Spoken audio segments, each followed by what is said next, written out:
In the next hour, and with us for the whole of the programme today are the Conservative MP Johnny Mercer and the Labour MP Preet Gill. Welcome to both of you. Thank you. First of all today, is the government going to reduce the 6-week wait time for universal credit claimants to get their first payment? Yesterday, the Archbishop of York, John Sentamu, described the wait time as grotesquely ignorant. But the government says the scheme has been working well in pilot areas. The Shadow Work and Pension Secretary, Debbie Abrahams, was on the Sunday Politics at the weekend. She was asked why Labour were only calling for a pause in universal credit and not planning to scrap it altogether.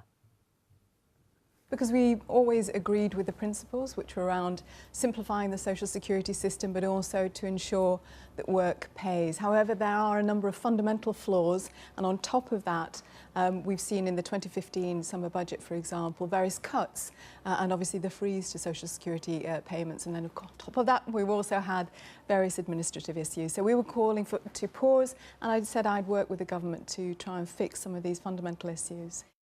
Debbie Abrahams. Preet Gill, Labour backs the idea of universal credit in principle, one benefit payment to replace 6 separate payments. And there was a Commons vote last week to pause the rollout. It was won by Labour 299-0, but had no binding effect. So what can Labour do now to halt the process?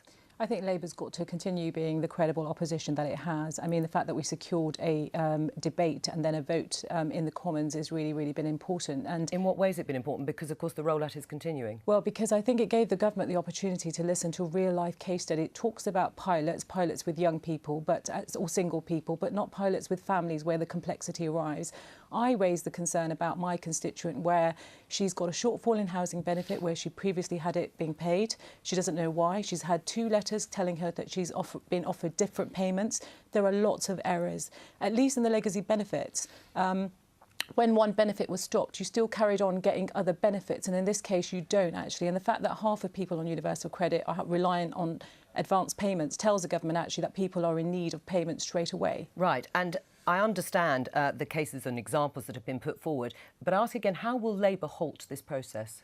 So I think, look, we've had a vote, and I think lots of people felt that the party in power needs to come and actually tell the Commons and the House and respect the democracy that we have here in terms of what it's going to do. I think there's a lot of people on the other side of the House as well that agree that we need to pause and fix the concerns that have been raised. Right, and Johnny Mercer, you are one of them. When are you expecting the government to heed yours and other colleagues' warning to shorten the wait time? Well, let's be clear, I'm not asking the government to pause and fix. I don't think that would be the right thing to do. Are you asking the government, though, to shorten the waiting time for claimants to receive their payments? There is an element of this that I think is out of keeping with the modern, compassionate Conservative Party, and that is the 7-day wait. I've made that clear from the start. And, one of the errors... Wait.